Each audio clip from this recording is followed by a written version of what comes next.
어서 오세요. 예. 네. 규제 개혁이 저출산 대책이다. 예.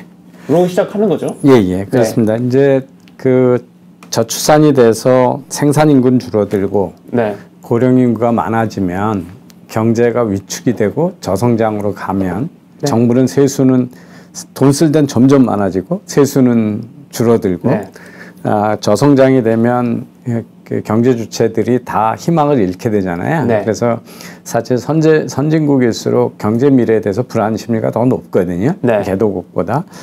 그러면 그래서 그 모든 저출산의 가장 근본적으로 우리가 문제가 삼는 건 만약에 돈을 많이 벌면 네. 그 뭐 의료보험비나 연금이나 하나도 걱정할 게 없잖아요. 경제가 활성화되면. 그래서 이 저출산이 바로 이제 경제 위축으로 가고 저성장으로 가기 때문에 이 저출산 문제를 심각하게 보는 거잖아요. 네. 그래서 인구가 단순히 줄어서 뭐 군 병력이 없다 이런 거만 문제가 돼 있는 게 아니고 지금 유럽의 하고 미국의 인플레이션이 되게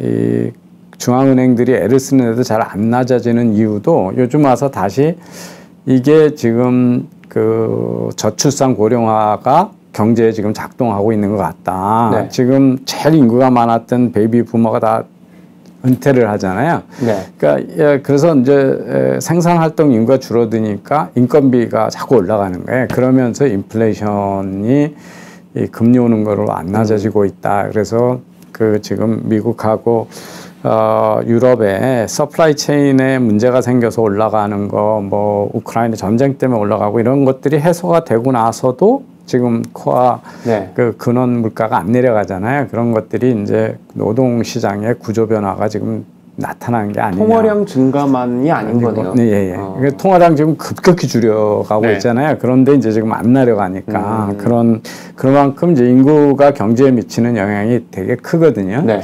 근데 뭐 이런 문제에 대해서는 우리가 여러 번 얘기를 했어요. 네. 그런데 지난번에 이제 인구가 줄어들면 일하는 사람이 줄어든다는 게 이제 제일 큰 문제인데 네. 우리는 가동 안 되고 있는 인력이 꽤 많은 나라니까 그걸 가동시키면 된다라고 하는 거. 네. 이제 첫 번째는 이민이 제일 손쉬운 솔루션이고 네. 단기적으로. 예. 예. 예, 근데 이제 그것도 뭐 사회 갈등이나 문화적 차이 때문에 쉬운 건 아니죠. 우리 네. 사회가 변화해야 되니까. 두 번째는 우리 인구 중에 선진국에 비해서 경제 활동을 하는 인구가 적은 편이다. 그걸 풀리 가동을 하고 특히 은퇴 나이를 뒤로 미루는 거는 지금 베이비 부머 세대가 제일 크니까 네. 요즘 젊은 세대가 얼마나 건강한데 그 60세에 집에 가라 그러냐 이제 이런 문제고 이미 독일이나 뭐 일본이나 다 65세, 67세 이미 독일이나 호주 같은 데는 70세, 75세도 지금 논의하고 있어요. 네. 은퇴 나이를 그렇게 뒤로 미루는 거. 근데 우리가 지금 고령화가 가장 급속하고 저출산이 가장 급격하게 진행되고 있는 나라인데 이 논의를 지금 안 하고 있다는 게 이제 늦은 거다 하는 네. 거고요. 그래서 그 활동, 이제 일하는 시간을 늘리는 게 하나의 지난 시간에 우리가 이제 논의했던 거고, 그러면 나머지는 어떻게 하냐면 경제성장이라는 게 지난해 우리나라에서 벌어들인 돈하고 금년에 총 벌어들인 네. 재화의 가치가 얼마냐가 경제성장이잖아요. 네. 그러면 한 시간에 같은 노동을 해도 돈을 많이 벌면 되지 않냐. 그럼 네. 경제성장이 낮아지는 게 아니잖아요. 네. 그죠? 그게 이제 생산성이라는 얘기거든요. 네. 그래서 아주 단순한 아이디어죠. 뭐, 같은 네. 시간을 해서. 그래서 왜 우리나라가 농촌이 잘 사는 사회 이런 것들이 거짓인 게 어느 나라도 그렇지 않거든요. 농촌에서는 부가가치를 크게 높이기가 그렇게 쉽지가 않아요. 네. 그죠? 그러니까 이제 공업화하고 산업화 하는 거잖아요. 그래서 제가 이제 우리나라가 산업화 할 때 대우그룹이 뭘로 첫 번째 사업을 시작했냐면 외국에서 수주 받아가지고 와이셔츠를 $1에 만들어서 팔았거든요. 한 장당 $1. 김우중 네네. 회장이. 이게 이제 근데 우리 뭐 구찌나 뭐 페르가모나 이런 패션 회사들은 같은 옷을 만들어도 뭐 수천만 원에 팔고 수백만 원에 팔잖아요. 네. 그죠? 같은 노동을 해도 벌어올 수 있는 돈이 전혀 다른 거죠. 그죠? 우리가 신발 나이키 같은데 신발 하청받아서 만드는 거하고 삼성전자가 반도체 만들었을 때 그 1시간의 노동이 벌어올 수 있는 돈이 전혀 다른 거잖아요. 네. 그죠? 그래서 생산성이라고 하는 것들이 바로 이제 1시간에 벌어들일 수 있는 돈을 어떻게 늘리냐. 이게 네. 이제 생산성 이시거든요. 그러면 같은 인구라도 시간당 벌어들이는 돈이 많으면 경제 규모가 커지는 거잖아요. 네. 그죠? 네. 그러면 우리가 이 저성장 경제에서 오는 고통으로부터 벗어날 수 있고 경제 성장이 지속되는 네. 거잖아요. 그게 이제 쉽지는 정말 않거든요. 그래서 이 경제 성장을 하는 거는 지금 방금대로 노동을 더 많이 해서 일하는 시간이 많아지든지 기업들이 투자를 많이 하거나 1시간에 벌어오는 돈이 더 많은 이걸 우리가 생산성 증가라고 네. 그러거든요. 이 세 가지인데 앞에 거는 이제 이미 얘기가 됐는데 이게 저출산 고령화되면 노동력이 줄어드는 거니까 저것도 나빠지고 그리고 인구가 줄어들면 일본에서 나타난 현상이 뭐냐면 투자가 준다는 거예요. 왜냐하면 기업들이 시장이 줄어드는 네. 걸 생각하니까 투자 줄이게 되잖아요. 네. 그죠? 미래 전망을 비관적으로 하면. 네. 그러고 생산성도 낮아져요. 인구가 늘어나는 게 아니라. 그래서 네. 이게 쉬운 일은 아닌데 그래서 이제 오늘 생산성을 하는데 이제 경제학에서 좀 어려운 얘기를 하면 우리가 이런 거잖아요. 인력하고 시설이 같이 결합이 돼야 기술이나 시설이 같이 결합해야 생산이 많이 늘어나는 거잖아요. 그러니까 네. 개인이 삽을 가지고 공사를 하는 거하고 불도저 같은 중장비를 가지고 하는 거는 하루에 할 수 있는 양이 너무 다르고 돈 벌어 쓰는 게 다르잖아요. 그죠? 네. 그래서 그리고 만약에 젊은 청년들이 시골에서 농사 짓고 있는 거 하고 서울에나 뭐 판교에 와가지고 창업해가지고 몇 년 안에 몇백억짜리 몇천억짜리 회사 만드는 거 이런 것들이 어디가 경제가 발전하는 거냐면 당연히 돈 벌 수 있는 좋은 환경으로 자원이 맘대로 이동해야 되잖아요. 네. 근데 만약에 서울의 집값이 너무 비싸서 지방에 있는 훌륭한 인재들이 서울 오길 포기한다. 그러면 그거는 경제성장에 장애가 되죠. 그래서 국가 가지고 있는 자원이 얼마나 효율적으로 자유롭게 움직이느냐 이런 거에 따라서 이제 경제성장이 네. 달라지는 거거든요. 근데 특히 이제 기술 진보, 그 다음에 뒤에서 얘기했지만 금융이나 법률, 법치가 얼마나 잘 되냐 이런 거에 따라서 똑같은 자원을 가지고 돈을 버냐 못 버냐 이제 이런 걸 볼 수가 있거든요. 이제 우리나라의 그 5대1 법칙이라고 5년마다 잠재 성장률이 1%씩 낮아지고 있다라고 하는 거거든요. 근데 이거는 정권과 상관없이 지금 우리나라 잠재 성장률이 계속 낮아져요. 네. 그래가지고 지금 이미 우리나라의 잠재 성장률이 미국보다도 낮은 상태로 내려가고 있거든요. 네. 근데 이제 그래서 이 문제는 정권에 상관없이 해결해야 되는 문제인데 아무도 규제를 돌파할 능력이 안 되니까 못 하고 있어요. 네. 이거를. 그래서 뭐 인프라 품질, 자본이 얼마나 투자를 잘하냐. 그다음에 그러니까 지난 시간에도 얘기했지만 공부하기 좋아하지 않는데 다 인문계 가가지고 다 대학 가는 것도 그 우리가 필요한 케이크를 잘 만들고 요리를 잘 만들고 그다음에 집안의 인테리어 수선을 멋지게 하고 뭐 이런 거를 못 하게 되는 거잖아요. 그죠? 낭비죠. 그래서 네. 이런 이 보케이셔널 스킬들을 제대로 못 가. 그건 인적 자원의 재분배에 실패하는 거죠. 네. 그죠? 옵티멀하게. 그다음에 이제 R&D 투자가 얼마가 되느냐, 참여율이 어떻게 되냐, 이민이냐 이런 거에 따라서 경제 성장이 계속되냐 못하냐 하는데 이 노동 생산성이 왜 올라가냐 그러면 우선은 투자가 많이 일어나야 돼요. 그죠? 그러니까 노동 생산성이 노동자들의 기여라고 착각을 해요. 그건 전혀 아니거든요.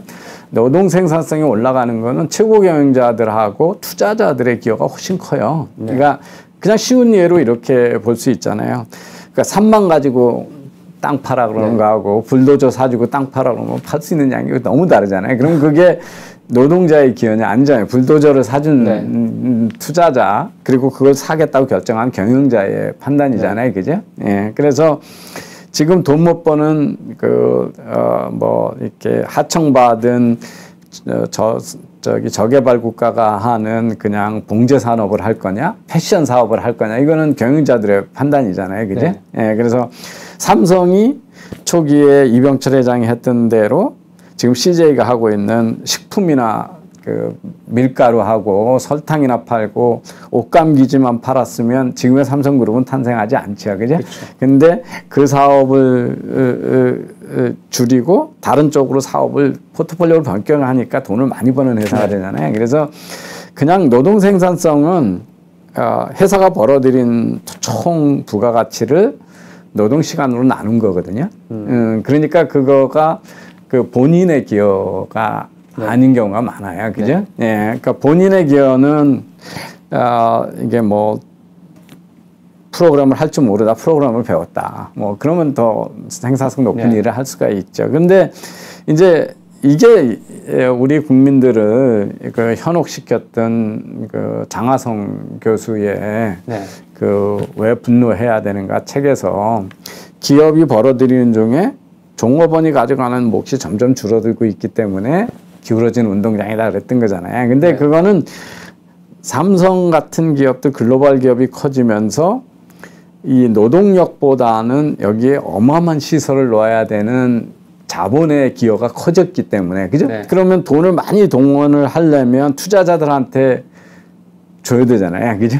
예, 그 배당도 해줘야 되고 만약에 빌렸으면 이자도 줘야 되는 거잖아요. 그 다음에 이제 그 한국 근로자만 하는 게 아니라 외국 근로자도 받아가는데 한국 재무제표에는 한국 급여밖에 안 나오잖아요. 그죠? 그러니까 기업이 성공한 결과를 기업이 잘못된 결과라고 하면서 이제 청년들을 현혹시킨 거예요. 완전 거꾸로 얘기한 거죠. 그러고 이걸 가지고 이제 좌파 쪽에서 늘 노동 생산성만큼 급여가 안 올라간다라고 그래서 그 정당한 대가를 지원하지 않는 것처럼 얘기를 하잖아요. 이거는 쥐꼬리만큼 쥐꼬리밖에 안 주니까 노동이 낮은 거다 이렇게. 예, 그래서 이제 그 사실은 그 노동 생산성이라고 하는 게 노동자의 기여가 아니다. 왜냐하면 우리가 연장을 좋은 걸 가지고 있어야 시설이 좋은 걸 가지고 있어야 돈을 벌기 때문에 그쪽은 투자자들이 기여한 거거든요. 그걸 줘야 되는 거거든요. 그래서 이제 그 우리가 생산성이라고 하는 걸 제대로 인식할 필요가 있다. 근데 이제 우리가 어떻게 갈 건가를 보면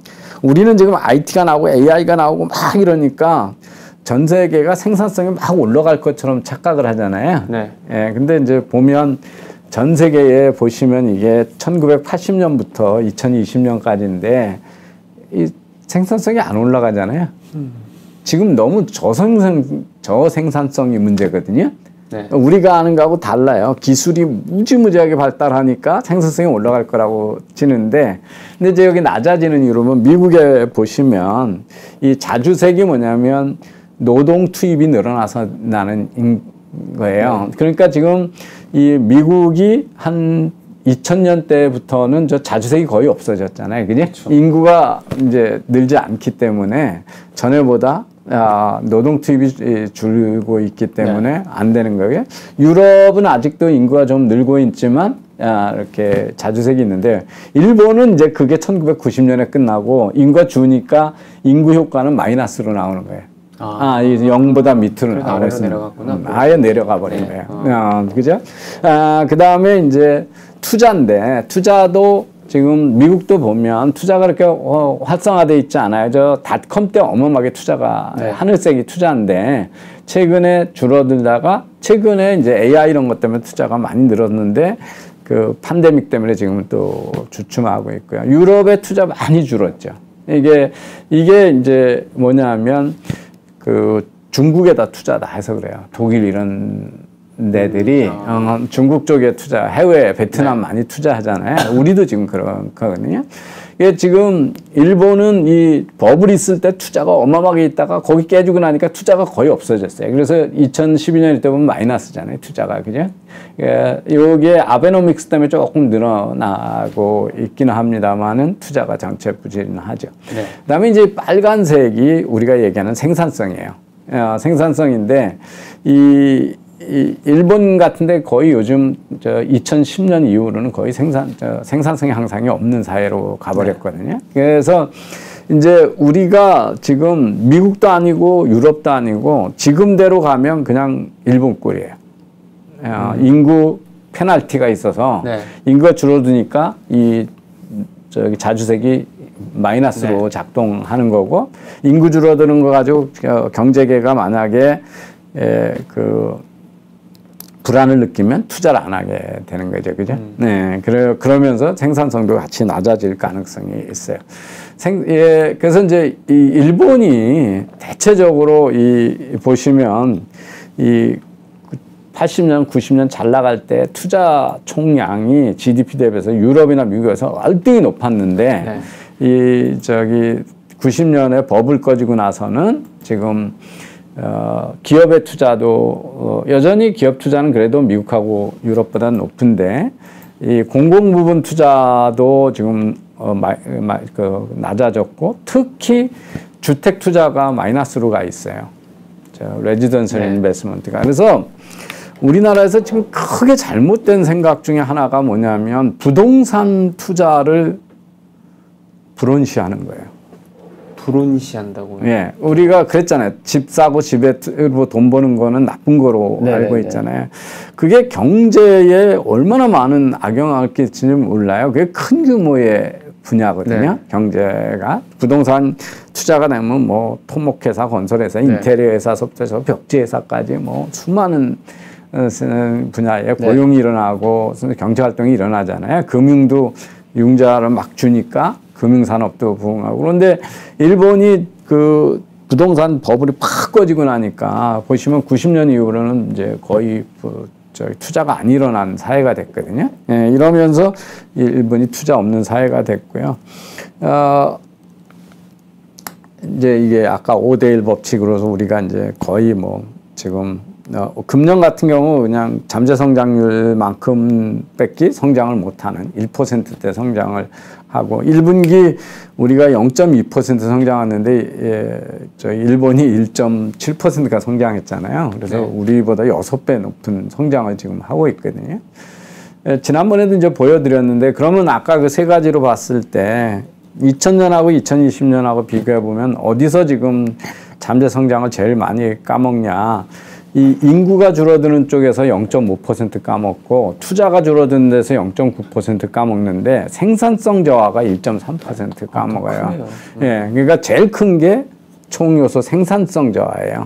이 생산성 저하가 왜 일어나냐 하는 거를 이제 따져봐야 되는데 생산성 높은 쪽으로 못 가게 해서 그런 거거든요.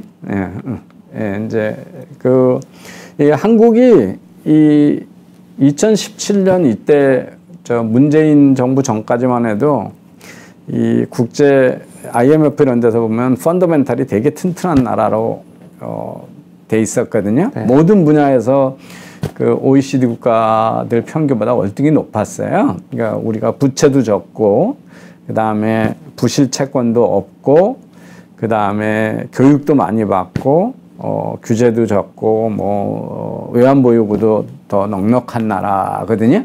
예, 그런데 이제 이게 문정부 몇 년 사이에 많이 흔들린 거예요. 여기 이제 저게 보시면 15세에서 64세에 연도별로 보시면 2010년부터 2019년까지 지난번에 얘기했지만 OECD 평균에 비해서 일하는 사람 숫자가 한국이 적잖아요. 그죠? 그리고 그 격차가 더 커지고 있어요. 줄어드는 게 아니고. 노동 참여율이 우리나라가 낮아요. 예, 그래서 이제 지난 시간에 저게 어느 분야에서 많이 낮은가 10대 뭐 군인, 그 여성, 고령자 이런 얘기 많이 했잖아요. 그죠? 예, 그리고 문정부 들어서 뭐 그 최저임금 많이 올려놓고 그다음에 일 안 하는데도 주급 줘야 된다고 그러고 그죠? 주휴수당 줘야 된다고 그러고 52시간 규제하고 그러면서 그리고 우리나라는 심야나 주말에 고용을 하면 그 연장 근로에다 휴일 해가지고 150% 이렇게 줘야 되잖아요. 그죠? 그러면서 우리나라 참여율이 낮은 거거든요. 그래서 노동 규제가 가장 큰 이유이고 출산율이 낮아지는 것도 이제 큰 문제라는 건 우리가 알 수가 있고요. 이 여성이 우리가 그 OECD 평균 국가들에 비해서 이게 이제 보시면 지금 여성이 경제 활동을 저 OECD 국가들만큼 못하잖아요, 그죠? 네. 그래서 까먹는 게 한 1% 정도 돼요, 경제 성장률. 근데 만약에 그 다른 나라의 선진국들, 노동 참여를 많은 유럽 국가처럼 여자들이 일을 하면 그거로 4% 이상을 성장을 할 수 있어요.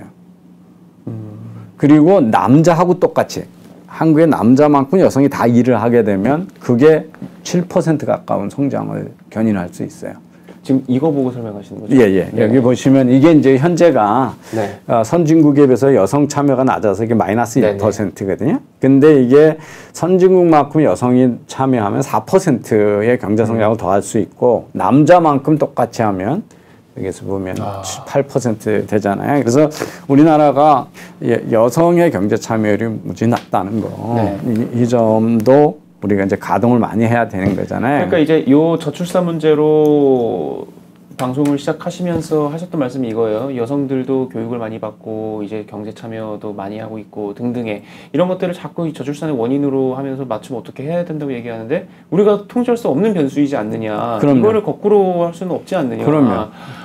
근데 오히려 여성들의 이런 경제 참여율이 경제 성장을 올라가게 하고 하면 오히려 경제 성장으로 이어지게 하고 하면 오히려 저출산 문제에 대한 어떤 이 대책이 된다. 이제 이런 말씀을 쭉 하시고 계신 것이어서 지금 제가 이제 문정부 때 그 노동시간 규제에 대해서 논의가 잘못돼 있고 우리 많은 사람들이 그래요. 그래가지고 OECD 국가들하고 평균 연간 노동시간을 따지잖아요. 네. 근데 그렇게 비교하면 안 되는 거예요. 보시면 이게 저기 이 연간 몇 시간 일하냐는 거고요. 이게 1시간 일했을 때 돈을 얼마나 버냐는 노동 생산성이거든요. 나라별로. 저 빨간 게 한국이에요. 네. 그러니까 한국이 노동 시간이 긴 이유는 뭐냐면 1시간에 벌어들이는 돈이 적기 때문이잖아요. 네네. 저쪽에. 그죠? 네. 그래서 노동 생산성을 올리지 않고 기업이 돈을 더 많이 벌어지게 해주지 않고 시간만 줄이면 가난하게 사는 거잖아요. 그렇죠. 1시간에 1,000원씩 10,000원씩 벌던 거를 10시간 일하다 5시간만 일하러 그러면 그냥 10만 원 벌던 거 5만 원 버는 거잖아요. 그죠? 그러면 국가 전체가 가난해지는 거예요. 그죠? 예. 근데 1시간에 뭐 10,000원 벌던 거를 2만 원을 번다 그러면 10시간 일하던 걸 5시간 일해도 수입이 같잖아요. 그죠? 네. 그러면 경제가 위축되지 않고 개인들의 삶이 팍팍해지지 않죠. 그래서 옛날에 우리가 노동시간이 왜 이렇게 길었냐? 생산성이 낮아서 길었던 거잖아요. 근데 노동 생산성에 대한 규제 개혁 없이 시간만 줄이라는 게 문정부의 정책이었잖아요. 그죠? 사방팔방 곡소리 났죠. 투잡을 하겠다. 네. 그래서 지금도 자꾸 지난번에 이제 윤 대통령이 잘못 꺼냈다가 뒤집은 그 노동시간 규제 완화 그것도 할 때도 보면 전부 시간만 단순 비교해요. 그러니까 생산성이 높은 나라하고 낮은 나라를 구분 안 하고 이거는 정말 위험한 바보 같은 짓이잖아요. 그죠? 예. 그래서 우리나라가 왜 노동시간이 딴 나라보다 길어야 돼? 멕시코는 훨씬 더 길죠. 왜냐하면 1시간에 벌어들일 수 있는 돈이 작기 때문에 그런 거거든요. 이제 투자가 줄어드는 거 보시면 이게 파란색이 수출 증가율인데 이 빨간색이 투자예요. 투자 증가율. 그러니까 수출하는 양만큼 투자가 여기서 일어나지 않잖아요. 그죠? 예. 그러면 우리나라에서 왜 투자를 안 하냐? 우리나라에서 뭘 만들어서 수출하면 돈벌이가 안 된다. 너무 비싼 나라다. 그럼 투자 안 하잖아요. 그죠? 그게 이제 하나가 국가 경쟁력이에요. 그죠? 투자를 해라도 종업원들이 열심히 안 한다. 그러면 열심히 일하는 나라에 가서 투자를 해야 되겠죠. 그죠? 그 다음에 이제 한국에 투자하려고 그랬더니 투자해서 돈 벌 기회를 안 주는 거잖아요. 그죠? 예, 그 다음에 이제 투자 규제 많은 거죠. 골프장 세우면 안 돼. 다가구 주택 가지면 안 돼. 그러면. 아니, 근데 어쩜 문재인이 17년 5월에 들어왔는데 그때부터 떨어지죠? 네, 급격히 떨어지죠. 그만큼 규제가 많아진 거예요. 케이블카 만들면 안 돼. 그죠? 그 다음에 기업하기 힘든 나라 만들면 점점점 투자가 아니라 중대재해법 만들어 52간제 최저임금제 만들어 법인세 상속세는 다른 보다 네. 검찰이나 금감원 동용해가지고 툭하면 그냥 기업들 네. 잡아들여 이러면 네.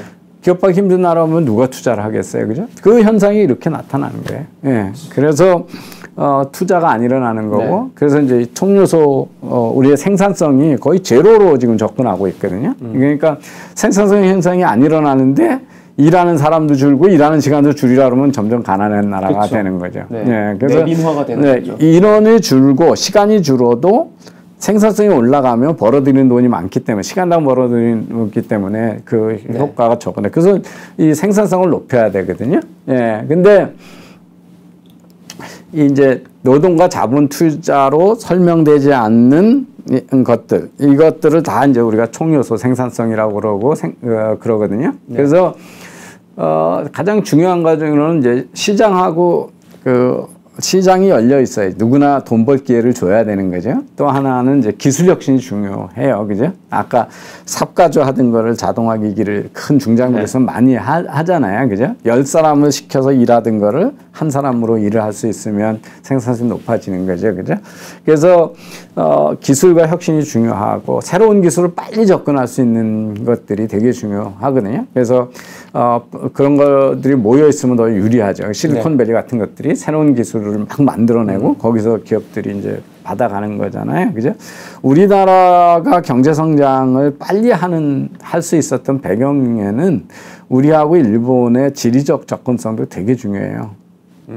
일본 가서 쉽게 배워오고 베껴올 네. 수가 있었어요. 그렇죠. 그죠? 예. 그리고 문화적으로도 공통한 게 많고, 네. 나이 든 분들이 다, 이병철 회장, 정주영 회장, 다 일어들 잘하고, 그렇죠. 일본에 사실은 집도 있고 다 그랬었잖아요. 그래서 이제 그런 것들이죠. 그런 이제, 문화 사회적 요소들이 있어요. 경영의 자유하고 경영권 보호를 얼마나 잘하느냐, 노동편만 전부 드느냐, 법치의 수준 이런 것들이 다 돼야 이제 생산성이 제대로 내는데요. 제도가 잘 돼 있는 나라하고 못된 나라의 차이는 북한하고 남한을 보면 되잖아요. 시작 똑같이 했는데 이렇게 차이가 벌어지는 거는 너무 잘 알고 있는 거고요. 이 재산권에 대한 침해, 제약이 없어야 된다는 것들을 설명한 게 뭐냐면 저는 이 책 되게 좋아하는데 허르난도 소토라고 하는 그 브라질인가요? 그때 학자가 왜 서구 유럽하고 미국에서 그렇게 부유한 나라를 만든 자본주의가 라틴 아메리카에서는 부를 못 만들어내고 전부 가난하냐. 네. 이거 설명한 책이에요. 그 차이가 뭐냐. 미스테리가. 근데 이제 이게 뭐냐면 그 가난한 사람들이 게으른 게 아니거든요. 일은 죽도록 길게 많이 해요. 그런데 이런 거예요. 이게 페루에 있는 산동네거든요. 네. 네, 이런 동거 많아요. 브라질을 가나 칠레를 가나 다 많거든요. 근데 이게 다 무허가 주택이에요. 무허가 주택이니까 이거는 법적으로 재산권이 얼마예요? 제로예요, 제로. 그렇죠. 제로예요. 네, 없어요. 그러니까 이 집을 담보로 융자를 받을 수 있냐면 없어요. 네. 그 융자를 받아서 사업을 할 수 있냐면 없어요. 그렇죠. 그러니까 그래서 이 노동이 재산권으로 보장받는 자산에 투입이 되느냐. 그러니까 이 가난한 나라 사람, 우리도 옛날에 산동네 무허가 주택들 많이 지었잖아요. 네. 그다음에 한동안도 불법적으로 길가에서 포장마차들 막 하잖아요. 그죠? 공공장소를 점거해가지고 하잖아요. 돈 많이 벌 수도 있어요.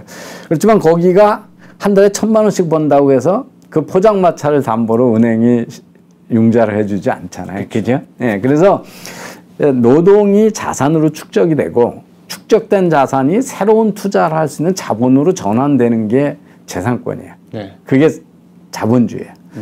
그래서 그 순환이 원만해야 돈을 빨리 벌 수 있는데 못 사는 나라, 법치가 안 된 나라는 다 노동을 법적으로 보장받지 않는 자산에서 투입하는 거예요. 네. 그러니까 재산이 늘지 않는 거죠. 그러니까 내 재산이 아니니까 그걸 가지고 자본화도 못하는 게 투자 자본으로 전환을 못하는 거죠. 그죠? 수렁 속에 계속 있는 거네요. 예. 그래서 이 재산권을 존중하는 게 얼마나 중요한가 이렇게 보는데요. 이 법치가 안 되면 네. 이 투자나 이런 생산성이 올라가지 못해. 제가 이게 이제 그 페루에 관광을 학회를 갔다가 제가 혼자 배낭여행을 했는데 그 티티카카 레이크라고 네. 큰 데가 있거든요. 거길 지나면 볼리비아고 이 내륙 호수 중에 제일 큰 게 이제 그 페루하고 볼리비아 사이에 티티카카 레이크라고 네. 하는 관광지거든요. 거의 해발 4,000m 이렇게 돼요.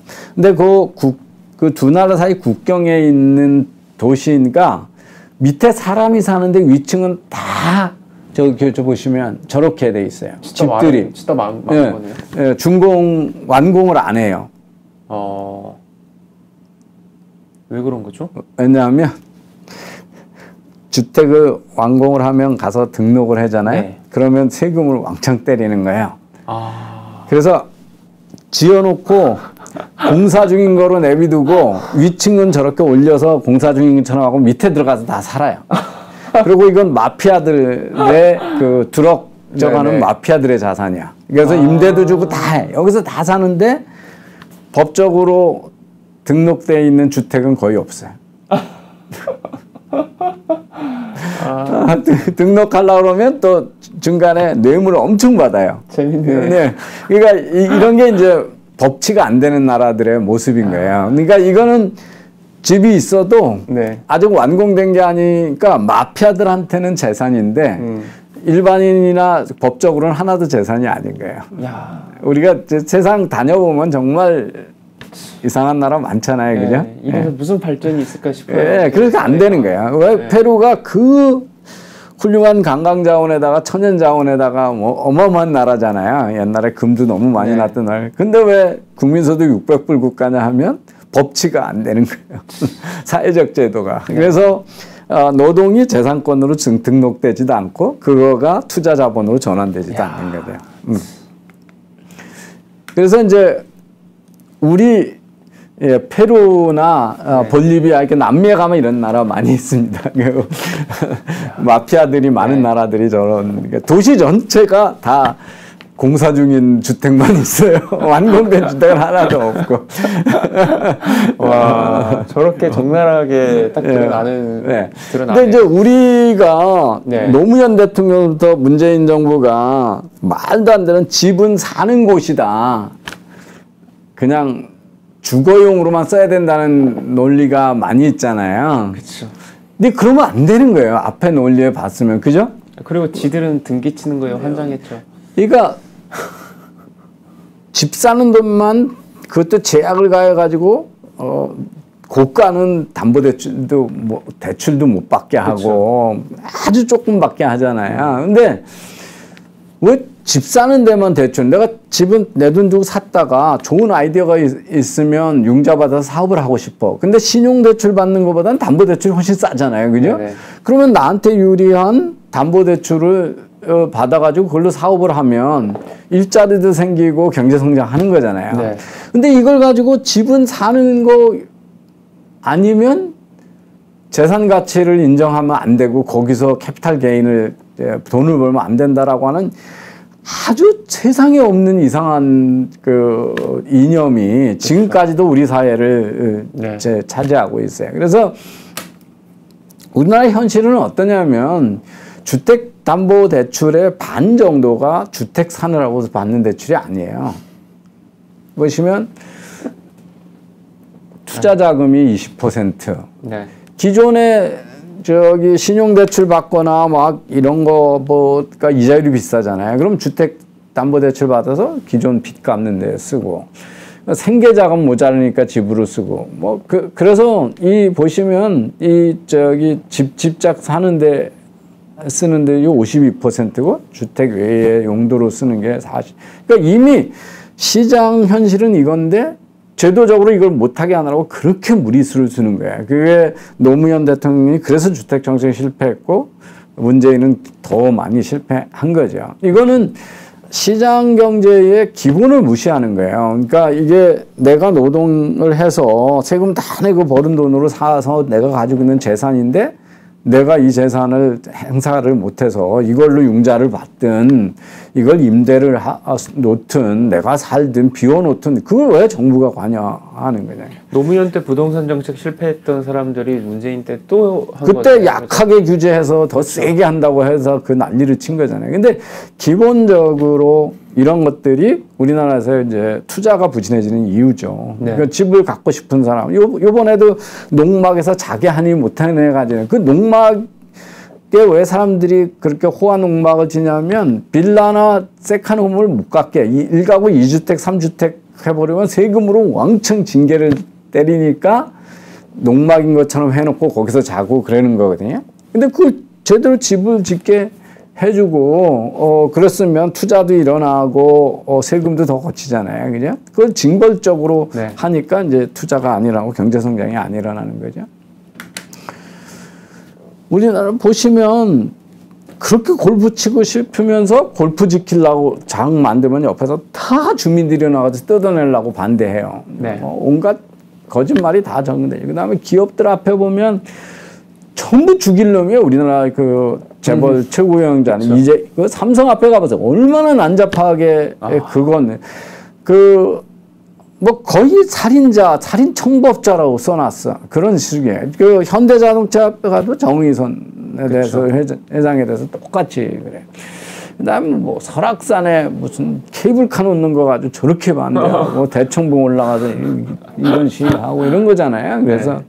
골프장이 무슨 환경 파괴라고 그러고 골프장이 환경 파괴면요 농사도 짓지 말아야 돼. 농사가 농약 더 많이 쓰거든요. 비료 더 많이 쓰고. 네. 예. 근데 뭐가 환경이냐는 거죠. 그래서 그래서 제가 이제 우리나라에 한 시간에 벌어들이는 돈이 얼마인가를 보시면 여기가 한국이에요. 와. 그러니까 밑에서 찾아야 되네요. 동구 유럽에서 새로 OECD 가입한 나라들 빼고는 한국보다 와. 생산성이 낮은 나라는 그리스하고 멕시코밖에 없어요. 여긴 다 하잖아요.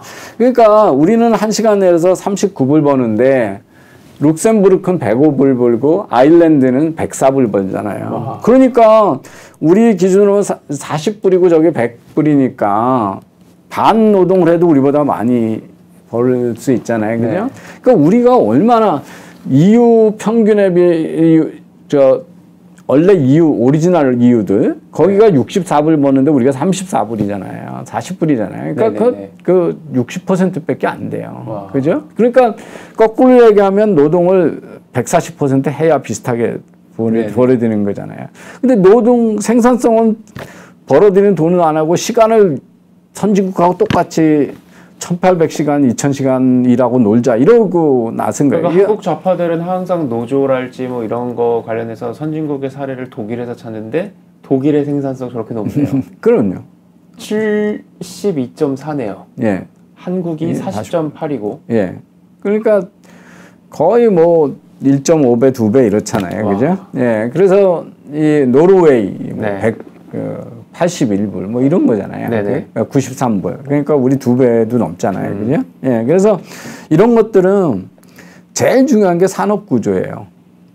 그러니까 돈을 잘 버는 회사에 직원들이 많이 종사해야 돼요. 근데 돈을 못 버는데 고용이 모여 있으면 안 되는 거예요. 그게 우리나라의 가장 큰 대표적인 문제가 자영업의 고용 비중이 큰 거예요. 절대 큰 돈을 벌어올 수 없는 기업에 또는 사업체에 주인이든 종업원이든 그 일을 네네. 하는 게 많잖아요. 그러니까 큰 돈을 못 버는 거예요. 그죠? 네. 그러니까 삼성 같은 기업을 더 많아지게끔 해야지 되는데 오히려 쪼갤 생각하고. 예. 그래서 이게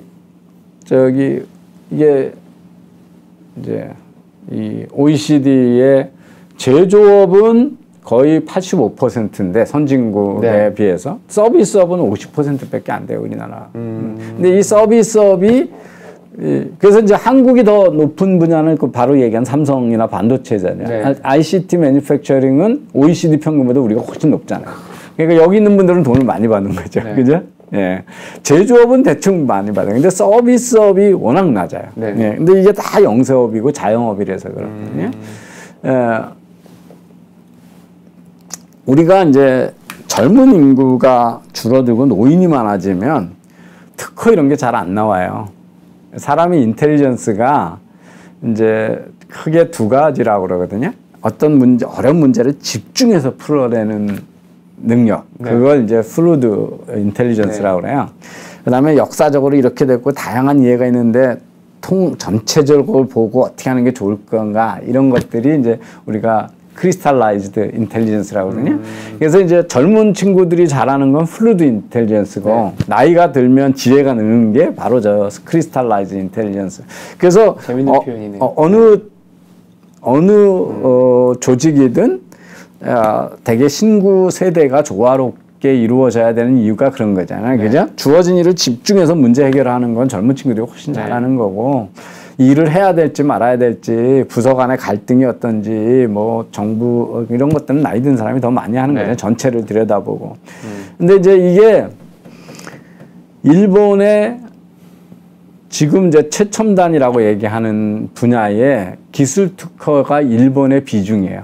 네네. 이 90년대부터 그냥 쫙 떨어지잖아요. 그죠? 그래서 이제 뭐, 수소 전지 저장 장치, 컴퓨터 비전, 그 다음에 자율주행 자동차, 블록체인, 그 다음에 이렇게 유전자 편집 기술 보면, 2000년 전까지 90년대 일본이 잘 나갈 때는 전체에서 일본의 비중이 엄청 컸잖아요. 그죠? 네. 예, 근데 이게 줄어드는 것 중에 하나가 이제 투자가 없으면 뭐 특허 같은 게 잘 안 나오겠죠. 기업이 투자 안 하면. 그죠? 또 하나는 이게 이제 젊은 인구가 줄어들고, 그러다 보니까 그런 건데. 그래서 이 특허 출연을 어느 쪽에서 언제 때 제일 많이 하는가를 보면 한 3, 40대에 제일 많이 하거든요. 네. 그런데 어떤 게 세상을 바꾸는 혁신적인 특허인가 보면 20대 나온 특허들이 제일 그렇다는 거예요. 20대들이 만든 특허가. 네. 그래서 이제 젊은 친구들이 새로운 기술 투자 같은 데 이제 몰입이 돼야 그렇게 되는 거잖아요. 그래서 우리나라가 생산성을 높이려면 좋은 연구기관이나 대학을 만들어야 되는 이유도 이런 거예요. 그죠? 네. 예, 그때 새로운 원천 기술을 만들어낼 수 있어야 되는 거고요.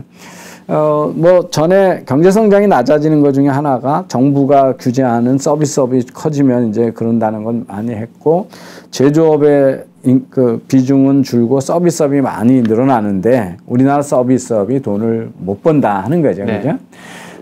그래서 생산성을 높여 어떻게 되냐? 돈 벌 기회를 많이 만들어줘야 되는 거예요. 그죠? 네. 예, 그러니까 그 시장 진입 규제를 없애야 되는 거죠. 그죠? 예, 그 다음에 고용을 쉽게 하고 해고를 쉽게 할 수 있게 해줘야 돼요. 이거 뭐 백날 얘기도 못 하는 거기 때문에 노동개혁이고 근데 교육개혁 왜 전부 대학을 가려고 그러냐. 그러려면 돈 있는 사람만 우리나라 보면 싸이가 버클리 음대 나왔다 뭐 이런 거 하고 클래식 뮤직 한 사람들은 되게 이탈리아 가잖아요. 그죠? 네네. 근데 뭐 그런 대학교 한국에 와서 사업하게 해주면 돈 없는 집 자식도 들어갈 거 아니에요. 그죠? 해외 가는 돈이 얼마나. 그 요식업 하는데 중요한 셰프 되려면 프랑스 가서 다 교육받고 오거든요. 그 컬리너리 스쿨들이 한국에 들어와서 장사하기가 좀 어때요? 근데 교육시장 죽어요. 그 영리 교육시장 개방 못 하거든요. 네. 예, 그런 거죠. 그 다음에 이제 자영업들을 줄여야 돼요. 근데 이걸 무조건 법적으로 다 보호하고 있거든요. 택시기사도 개인 택시라서 그러고, 약국도 자영업, 병원도 자영업, 공인중개사도 자영업. 그리고 절대 기업이 자본가가 지배하면 안 되고, 이렇게 매면서 거기서 R&D도 일어나지 않고, 투자도 일어나지 않거든요. 근데 이 문제가 너무 심각해요. 이 자영업 위주의 서비스업. 그러니까 이 제조업은 세계적인 기업이 돼가지고 OECD보다도 훨씬 생산성이 높은 반면에 서비스업은 OECD 평균의 50% 생산성도 안 되는데 문제는 국민의 80%가 서비스업에 있다는 거예요. 그러니까 우리나라에서 생산성이 낮은 거죠. 그다음에 자동화 디지털 이런 거 많이 해야죠. 그래야 이제 이게 우리나라 병원의 모습이에요. 이거 우리 당연하다고 생각하시잖아요. 강남을 가나 제가 지난주에 저기 청량역 있는 데로 이사를 했거든요. 네. 거기도 건물마다 병원이야 다. 건물 다다다다다다 건물.